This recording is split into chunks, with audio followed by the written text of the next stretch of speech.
एक दिन विमला शिवा से कहती है, मैंने रेवा नाम की लड़की तेरे लिए पसंद की है, क्या तू उससे शादी करेगा? ठीक है माँ। शिवा शादी के लिए मान जाता है। विमला अपने बेटे शिवा का रिश्ता रेवा के यहाँ भेजती है तो रेवा के पिता रेवा से कहते हैं, बेटा मैंने तुम्हारी शादी पक्की कर दी है, पर पिताजी मुझे आगे पढ़ना था और कलेक्टर बनना था। रेवा तेरी माँ भी नहीं है और मैं तुझे कब तक पढ़ाऊंगा? तेरी शादी हो जाएगी तो सर पे से बोझ भी हट जाएगा। और शिवा पढ़ा लिखा लड़का नहीं है और वो बहुत ही अच्छा लड़का है, तुम उसके साथ हमेशा खुश रहोगी। रेवा बड़ी मुश्किल से मान जाती है और कुछ दिनों बाद शिवा और रेवा की शादी हो जाती है। रेवा अपने ससुराल में खूब सेवा करती है और सबके लिए बहुत अच्छा खाना बनाती थी और सबका दिल जीत लेती है, जिसके कारण पूरा परिवार रेवा से बहुत प्यार करता था। एक दिन जब रेवा विमला के साथ बाजार गई होती है तो शिवा को रेवा की एक डायरी मिलती है जिसमें लिखा होता है, मेरा सपना था कलेक्टर बनना। शिवा बहुत ही अफसोस करता है और रेवा की आते ही रेवा से बात करता है।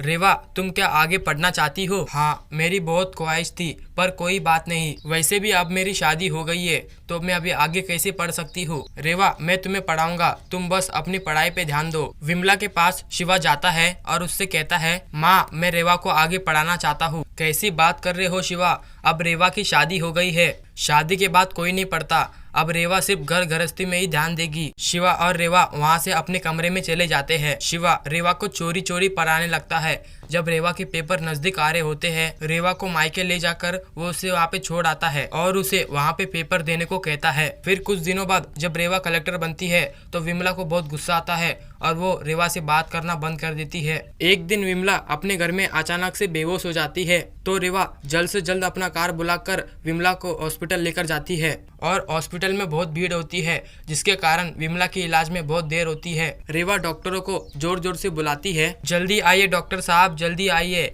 मेरी माँ जी का जल्दी से ऑपरेशन कर दीजिए। कलेक्टर रेवा को देख जल्दी से सबके सब बाहर आ जाते हैं और विमला का अच्छे से इलाज हो जाता है। विमला के होश में आने के बाद विमला रेवा से माफी मांगती है और रेवा विमला को माफ कर देती है। फिर वह लोग हंसी खुशी रहने लगते हैं।